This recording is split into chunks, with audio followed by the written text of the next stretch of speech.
Hello students, आज हम करेंगे चैप्टर 11 एक्सरसाइज 11.1। स्टार्ट करते हैं क्वेश्चन नंबर फर्स्ट।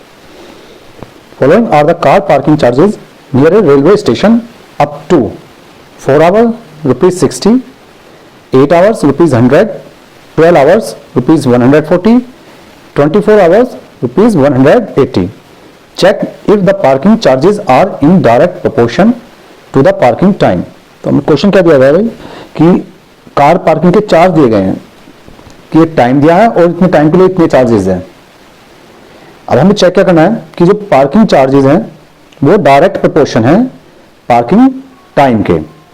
ठीक है, तो डायरेक्ट प्रोपोर्शन क्या होता है, अगर कोई ऑब्जेक्ट इंक्रीज हो रहा है उसके कॉरस्पॉन्डेंस दूसरा भी ऑब्जेक्ट इंक्रीज हो, या कोई ऑब्जेक्ट डिक्रीज हो रहा है और उसके कॉरस्पॉन्डेंस दूसरा ऑब्जेक्ट भी डिक्रीज हो, तो उस केस में हम उसको बोलते हैं डायरेक्ट प्रोपोर्शन। तो देखते हैं क्वेश्चन नंबर फर्स्ट। हमें दिया गया इसमें पार्किंग टाइम, वो भी आवर्स में। दूसरा में दिया गया पार्किंग चार्जेस,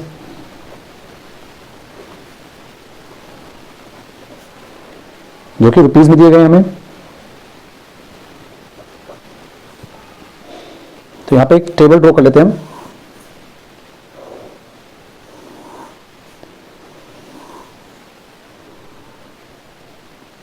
इस तरह से, ठीक है।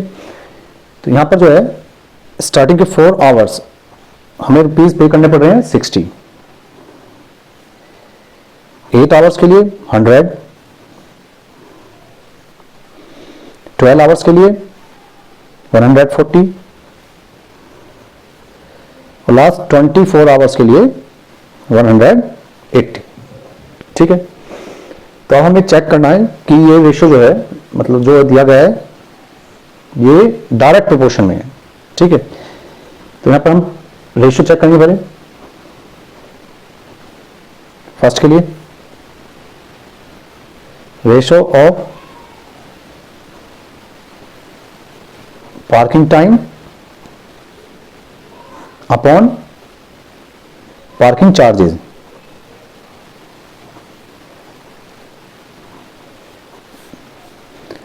फर्स्ट जो है फॉर पार्किंग टाइम है 4 आवर 60 रुपीज है।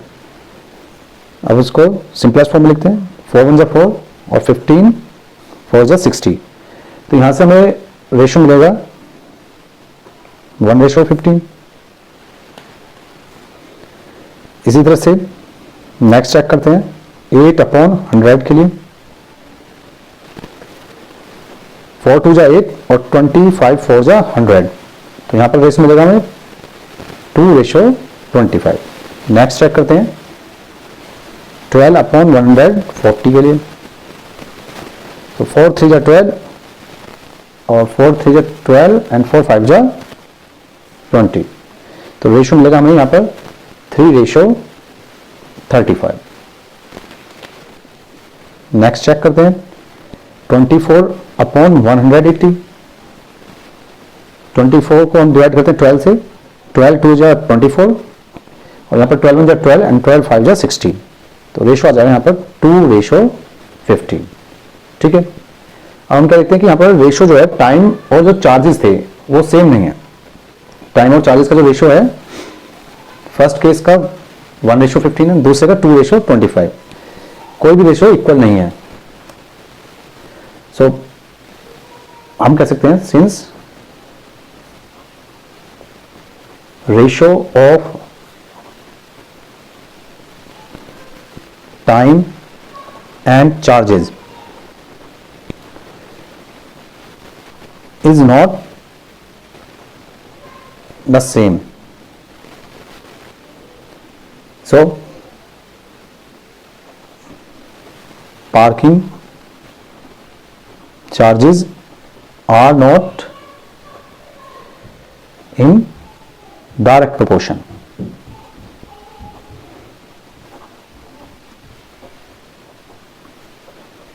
to parking time।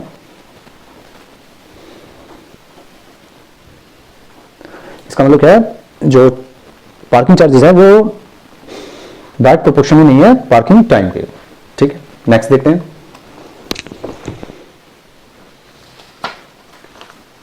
Question number 2, a mixture of paint is prepared by mixing 1 part of red pigment with 8 part of base।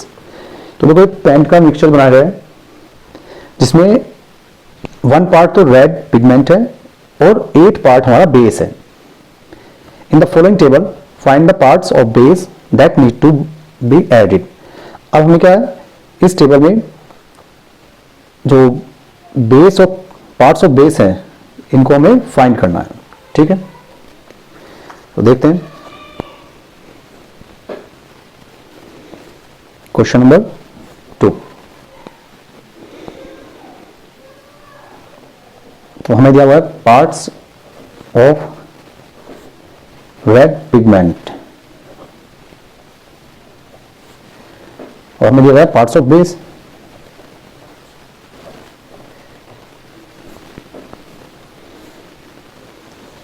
तो यहां पे एक टेबल ड्रॉ कर लेते हैं।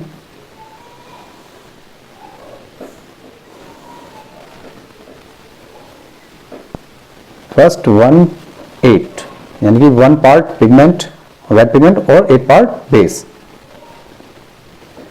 दूसरा हमें रेड पिगमेंट को दिया गया है लेकिन बेस हमें फाइंड करना है।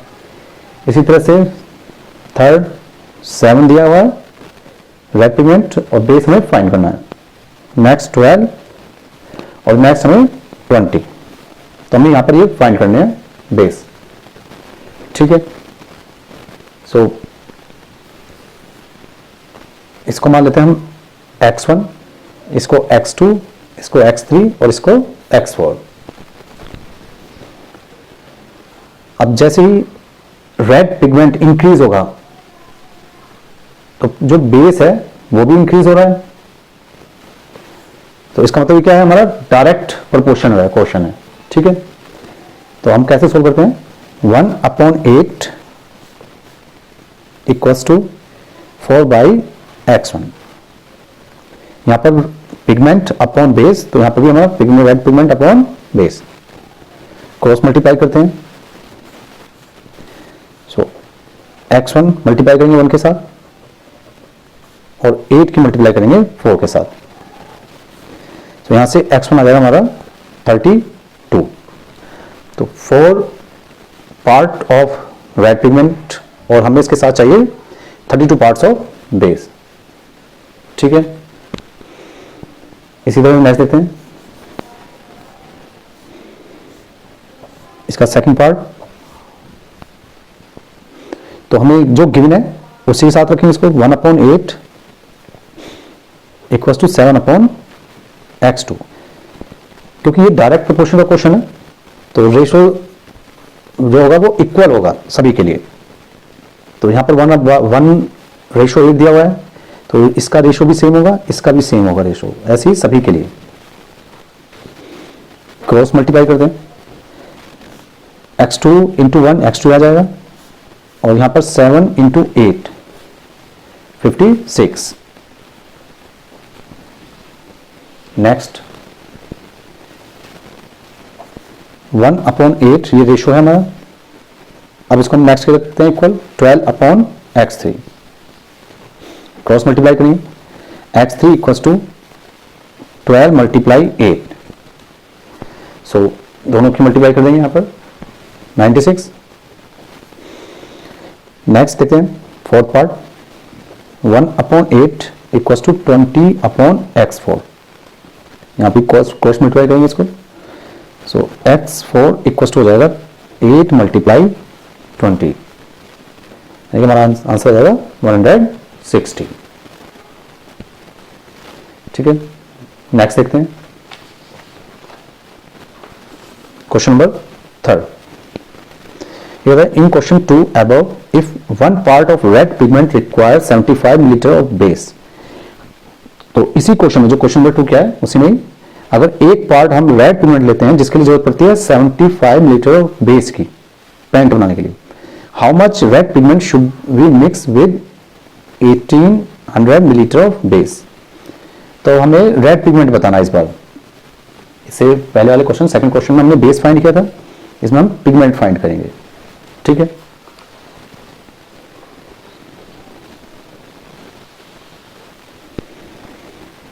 Question number 3।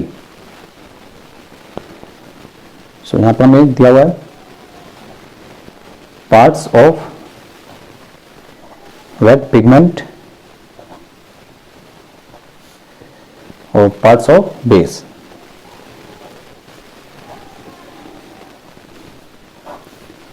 टेबल ड्रॉ कर लेते हैं।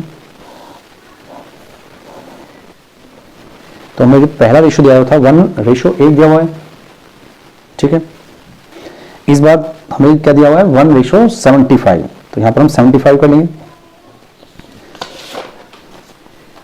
पहले क्वेश्चन में 1:1 था, लेकिन इस क्वेश्चन में क्या दिया है 1 part red pigment require 75 millilitre.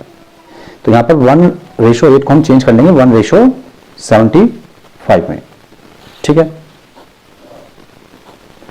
अब यहां पर हमें फाइंड करना है इस बार रेड पिगमेंट और बेस में गिवन है 1800, ठीक है। तो क्योंकि ये क्या है डायरेक्ट प्रोपोर्शन का क्वेश्चन है, तो सोल्व करेंगे इसको 1/75 equals to x/1800। Cross multiply कर देते हैं, इसको इधर लाते हैं। सो x इक्वल्स हो जाएगा 1800/75, ठीक है। अब 75 से इसको डिवाइड करते हैं, यह जाएगा 75 2 जा 150 और 75 4 जा 300, तो आंसर आ जाएगा हमारा 24, यानी कि 24 parts of red pigment should be mixed with 1800 millilitre of base. Next देखते हैं क्वेश्चन नंबर 4। सो फॉर में कहता है a machine in a soft drink factory fill 840 bottles in a 6 hour. तो एक सॉफ्ट ड्रिंक फैक्ट्री में machine है जो कि फिल करती है 840 बोटल्स इन 6 आवर, यानी 6 घंटे में। How many bottles will it fill in 5 hours. अब आपको बताना है कि कितनी बोटल्स भरी जाएंगी 5 घंटे में, ठीक है। Question number 4। सो हम लेट कर लेते हैं, let x bottle be filled in 5 hours, कि x बोतल भरी जाएगी हमारी 5 आवर्स में। हमें ये फाइंड करना है, तो हमारी जो टेबल होगी वो इस तरह से होगी, नंबर ऑफ बॉटल्स और यहां पर हमारा टाइम, वो भी आवर्स में, इन आवर्स। टेबल ड्रॉ करते हैं।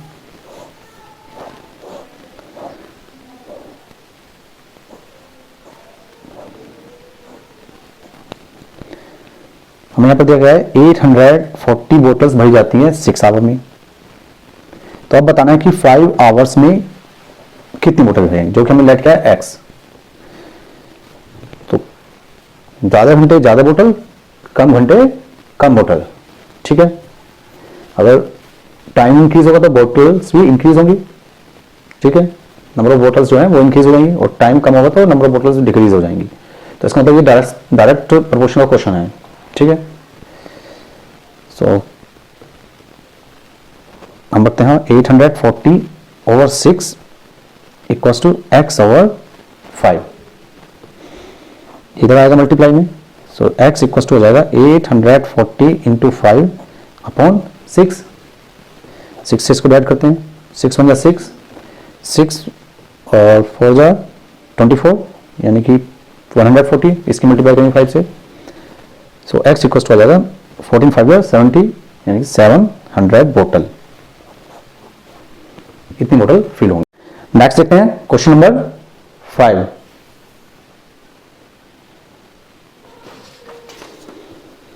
A photograph of bacteria enlarged 50,000 times attain a length of 5 centimeter as shown in diagram।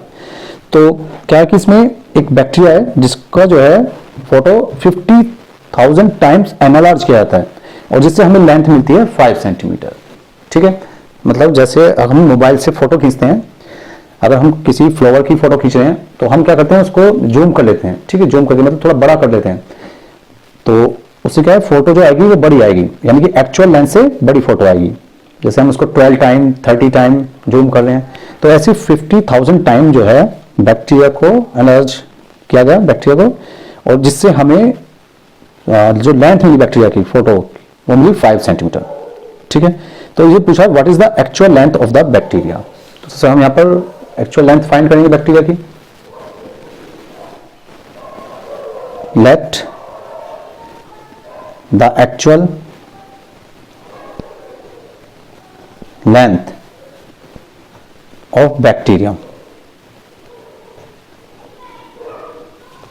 तो हमें कितना है यहाँ पर x सेंटीमीटर, ये एक्चुअल लेंथ है बैक्टीरिया की। ठीक है, अब बैक्टीरिया को एनालाइज कर रहे हैं 50,000 टाइम्स, तो इसका मतलब 50,000 टाइम्स एक्चुअल लेंथ, जिससे हमें क्या मिलती है 5 सेंटीमीटर की लेंथ मिलती है। ठीक है, सो एक्चुअल लेंथ हमने लेट किया x, यहां पर रख देते हैं value 50,000 times x equals to 5, ये मल्टीप्लाई में डिवाइड में आएगा 5 अपॉन 50,000, सो डिवाइड करेंगे 5 × 5 और यहां पर 10,000 आ जाएगा नीचे। इसको हम लिख सकते हैं 1/10⁻⁴। अब इसको ऊपर लाएंगे, सो x इक्वल टू हो जाएगा 10⁻⁻⁴ सेंटीमीटर, और उसको हम लिखेंगे 1 × 10⁻⁻⁴ सेंटीमीटर। तो जो एक्चुअल लेंथ है बैक्टीरिया की वो हमारी ये है। ठीक है, अब क्या कहता है next, if the photograph is analyse 20,000 times, तो अब की बार हमने क्या किया 50 की जगह हमने 20,000 टाइम्स उसको एनालाइज किया फोटोग्राफ जो की, what would be it's analyse length. तो देखो अगर हम एनालाइज बड़ा करते हैं, ज़्यादा टाइम्स करेंगे, तो फोटो जो है वो भी हमारी लेंथ वो भी इंक्रीज होगी, यानी कि एनालाइज जैसे करते हैं बड़ा इंक्रीज करेंगे एनालाइज को, वैसे ही हमारी लेंथ भी इंक्रीज होगी बैक्टीरिया की। ठीक है, तो इसका मतलब ये क्या होगा, हमारा डायरेक्ट प्रोपोर्शन का क्वेश्चन हो गया। So let y centimetre be the length of bacteria. तो हमने क्या यहां पर लेंथ जो लेट की बैक्टीरिया की y सेंटीमीटर। ठीक है, ये कब है, अगर फोटोग्राफ को 20,000 टाइम्स कर रहे हैं। ठीक है, इफ the photograph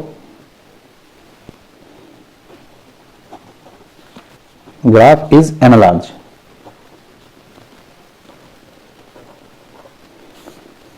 20,000 times। ठीक है, इतना हमने इसको एनालाइज किया। तो यहां पर एक टेबल ड्रॉ कर लेते हैं हम, एनालाइज फोटोग्राफ और हमारा एनालाइज लेंथ।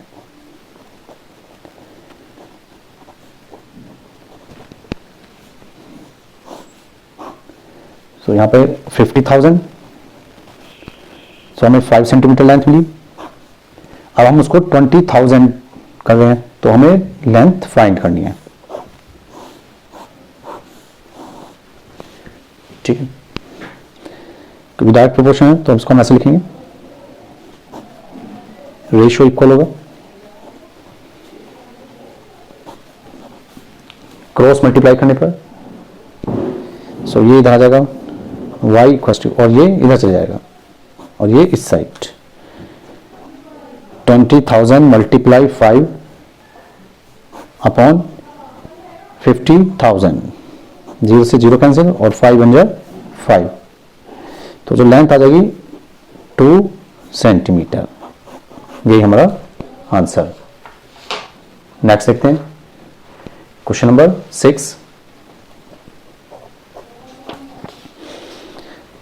ये कहता है कि in model of a ship, एक शिप का मॉडल है, the mast is 9 centimetre high, तो जो मास्ट दिए वो कितने 9 सेंटीमीटर ऊंचाई है, while the mast of the actual ship is 12 metre high. और जो हमारी एक्चुअल शिप है, यानी कि जो बड़ी शिप है, उसकी हाइट दी गई है हमें 12 metre. If the length of ship is 28 metre, अगर लेंथ 28 हो, 12 की जगह कितनी हो, 28 है, तो how long is the model ship, तो फिर हमें बतानी है मॉडल शिप की लेंथ कितनी होगी। ठीक है, तो लेंथ कर लेते हैं इसमें, length of model ship be X centimetre. ठीक है, तो यहां पर जो हमारी टेबल होगी वो इस तरह से होगी, लेंथ ऑफ मॉडल शिप और इन सेंटीमीटर, ये सेंटीमीटर में, और लेंथ ऑफ एक्चुअल शिप ये हमारा मीटर में है।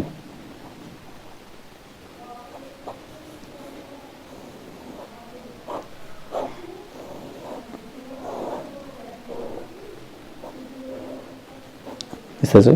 ठीक है, तो हमें स्टार्टिंग में क्या दी है, जो मॉडल शिप है उसकी लेंथ 9 सेंटीमीटर और एक्चुअल की दी है उसको कॉरस्पॉन्डेंस 12 सेंटीमीटर। अब हमें ओरिजिनल जो शिप है, एक्चुअल जो शिप है उसकी 28 मीटर देखिए लेंथ, और हमें निकाले यहाँ पर मॉडल शिप की। अब क्योंकि क्या है, यहाँ पर जैसे ही लेंथ एक्चुअल शिप की इंक्रीज हो रही है तो मॉडल शिप की भी इंक्रीज होगी, या डिक्रीज हो रही है तो डिक्रीज होगी। ठीक है, तो इसका मतलब क्या है, डायरेक्ट प्रोपोर्शन का क्वेश्चन है, तो हम रेशियो इक्वल रखेंगे, 9/12 इक्वल्स टू x/28। सो ये इधर आएगा 28, सो x इक्वल्स टू हो जाएगा 9 × 28/12। डिवाइड करते हैं इसको, 3 4 12, 3 3 9 और 4 7 28। सो यहां से x इक्वल्स टू हो जाएगा 7 × 3 यानी कि 21 मीटर सेंटीमीटर। ठीक है, 21, तो मॉडल शिप की जो लेंथ है वो 21 सेंटीमीटर आ जाएगी। नेक्स्ट देखते हैं क्वेश्चन नंबर 7।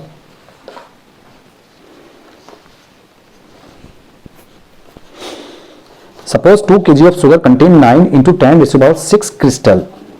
तो यहां पर क्या है कि जो 2 kg शुगर है, चीनी है 2 किलो, उसमें 9 × 10⁻6 जो 6 है इतने क्रिस्टल दाने हैं चीनी के।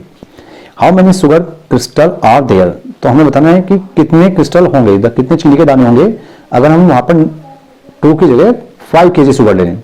ठीक है, और इसी का सेकंड पार्ट है, अगर वहां पर हम 1.2 kg ऑफ शुगर ले लें, तो देखो जैसे ही शुगर इंक्रीज होगी तो चीनी के दाने भी इंक्रीज होंगे, या शुगर डिक्रीज होगी तो चीनी के दाने भी डिक्रीज होंगे, यानी कि ये क्या हमारा डायरेक्ट प्रोपोर्शन का क्वेश्चन है। ठीक है,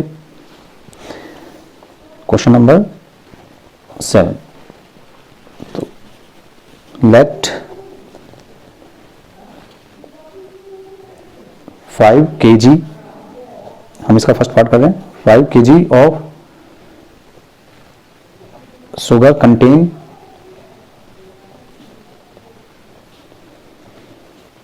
X क्रिस्टल, इतने चीनी के दाने हैं किसमें, 5 kg शुगर में। ठीक है, तो यहां पर जो टेबल ड्रॉ होगी वो इस तरह से होगी, quantity of sugar in kg और नंबर ऑफ क्रिस्टल।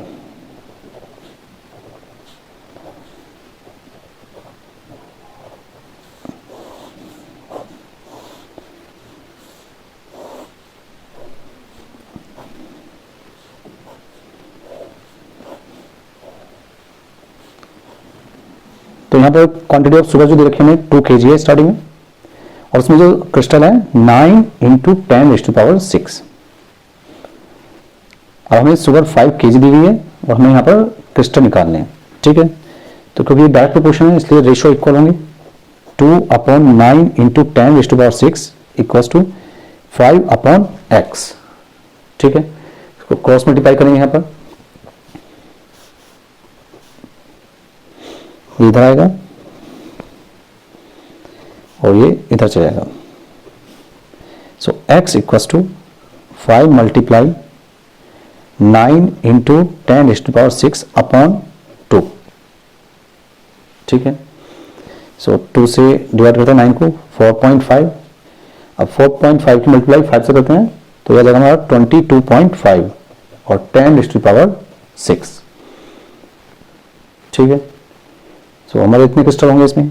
या फिर हम इसको ऐसे भी लिख सकते हैं, x इक्वल्स टू, ये डेसिमल जो है हमारा, इसको अगर हम इस पोजीशन में लाते हैं तो एक जीरो और बढ़ जाएगी यहाँ पर, 2.25 into 10⁻7।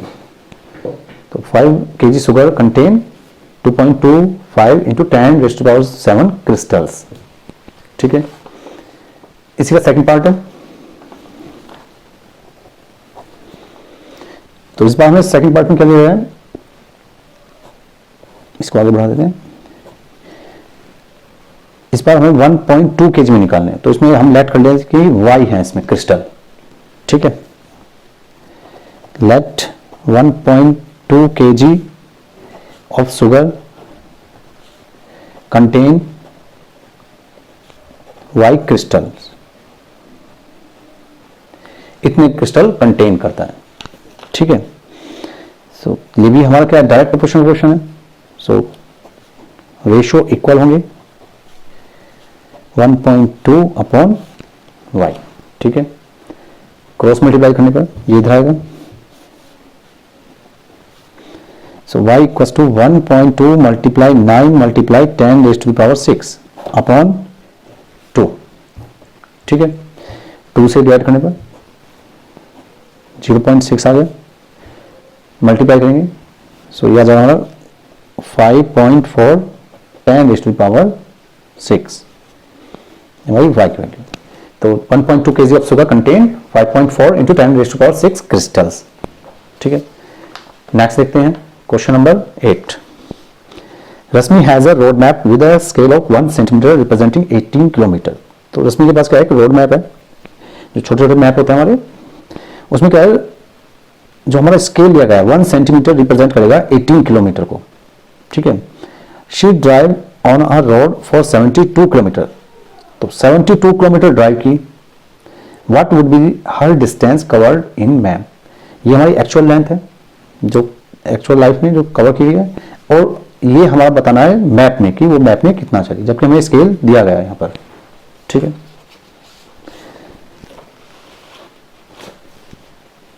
Question number 8। Let x centimetre represent 72 kilometre, यानी कि हमारा जो x सेंटीमीटर है वो रिप्रेजेंट करता है 72 किलोमीटर को। तो हमारी जो टेबल होगी वो इस तरह से बनेगी, डिस्टेंस इन मैप, और ये सेंटीमीटर में इन सेंटीमीटर, और एक्चुअल डिस्टेंस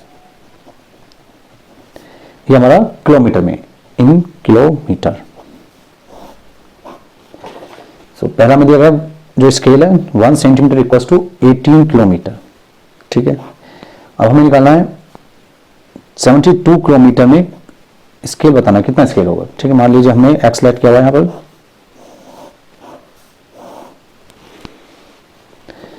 डायरेक्ट प्रोपोर्शन है, जैसे ही स्केल इंक्रीज होगा तो एक्चुअल डिस्टेंस भी इंक्रीज होगी।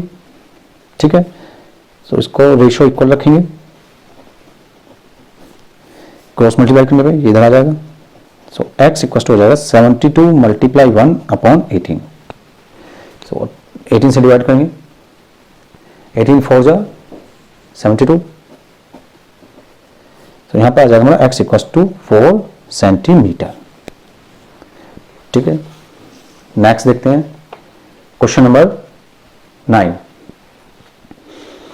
अब 5 metre 60 centimetre high vertical pole cast a shadow of 3 metre 20 centimetre long. एक पोल है जिसकी हाइट ये दी गई है, जिससे एक शेडो बनती है। ठीक है, तो शेडो कितनी बनती है, 3 metre 20 centimetre long. Find the same time, उसी समय हमें बताना है length of the shadow cast by another pole. अच्छा, दूसरे पोल से, ठीक है, जिसकी लेंथ हमें दी गई है और हमें शैडो की लेंथ बतानी है। ठीक, क्वेश्चन नंबर 9। तो यहां पर जो है हमें सबसे पहले यूनिट जो है सेम करनी पड़ेगी। यहां पर दे रखी है हमें 5 मीटर 60 सेंटीमीटर। ठीक है, तो इसको हम मीटर को सेंटीमीटर में कन्वर्ट कर लेते हैं। 5 मीटर 60 सेंटीमीटर, तो मैं इसको मैं लिख सकता हूं 5 इंटू मीटर में हमारा होता है 100 सेंटीमीटर प्लस 60 सेंटीमीटर, तो यहां से आ जाएगा ये हमारा 560 सेंटीमीटर। इसी तरह से 3 मीटर 20 सेंटीमीटर, इसको मैं लिख सकता हूं 3 इंटू 100, 1 मीटर में 100 सेंटीमीटर होते हैं प्लस 20 सेंटीमीटर, तो यह आ जाएगा हमारा 320 सेंटीमीटर। इसी तरह से हम कन्वर्ट करेंगे 10 मीटर और 50 सेंटीमीटर को, तो 10 मीटर होता है 10 इंटू 100 सेंटीमीटर प्लस 50 सेंटीमीटर, सो यह हो जाएगा हमारा 1050 सेंटीमीटर। ठीक है, तो हमने यूनिट यहां पर सेम कर लिया, सेंटीमीटर में कन्वर्ट किया। अब हमारा क्वेश्चन है कि लेंथ ऑफ शैडो बतानी है। ठीक है, अगर पोल के द्वारा, सो यहां पर भी इसको भी कन्वर्ट कर लेते हैं। ठीक है, so let x centimetre be the length of shadow. तो हमारा क्या है, x सेंटीमीटर लेंथ है शैडो की, जो कि कास्ट हो किससे, cast by pole of height, जिसकी हाइट हमें दी गई है। ठीक है, 10 मीटर 50 सेंटीमीटर यानी कि 1050 सेंटीमीटर। तो हमारी जो टेबल बनेगी वो इस तरह से बनेगी।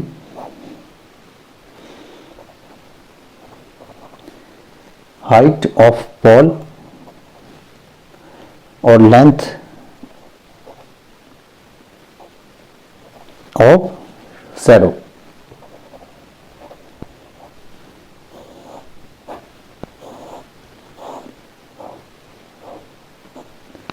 तो यहां पे हमें फर्स्ट दिया गया 560 पोल की हाइट, तो शैडो की लेंथ जो है 320 है। इस बार हमें दिया गया 1050 और हमने लेट किया यहां पर x सेंटीमीटर शैडो की लेंथ, क्योंकि अब जैसे ही पोल की लेंथ इंक्रीज होगी, ठीक है, जैसे पोल की लेंथ इंक्रीज होगी वैसे हमारा क्या होगा, शैडो भी इंक्रीज होगी। तो इसका मतलब ये क्या है, डायरेक्ट प्रोपोर्शन है। तो रेशियो इक्वल होंगे यहां पर 560 upon 320 equals to 1050 upon x। Cross multiply करने पर ये इधर आ जाएगा और ये इधर चले जाएगा, तो यहां से x इक्वल्स टू हो जाएगा हमारा 1050 मल्टीप्लाई 32 यानी 320 अपॉन 560। सो 0 से 0 कैंसिल यहां पर, और 2 से डिवाइड करते हैं 28, यह हमारा 16। ठीक है, अगेन 4 से डिवाइड करते हैं, 4 4 16 और 4 7 जा 28, 7 से इसको डिवाइड करेंगे। सो ये हमारा जाएगा 7 जा 7 और 7 5 जा 35 यानी कि 150। सो x इक्वल्स टू 150 मल्टीप्लाई 4 और यह आएगा हमारा 600 सेंटीमीटर। हम इसको मीटर में लिख सकते हैं 6 मीटर। ठीक है, यानी कि लेंथ ऑफ जो शैडो होगी हमारी 6 मीटर होगी। नेक्स्ट देखते हैं इसका second part. The height of a pole which cast a shadow of 5 metre long. इस बार हमें क्या दिया गया है, शैडो की लेंथ दी गई है और अब हमें हाइट बतानी है पोल की। ठीक है, इसी में आगे कर लेते हैं।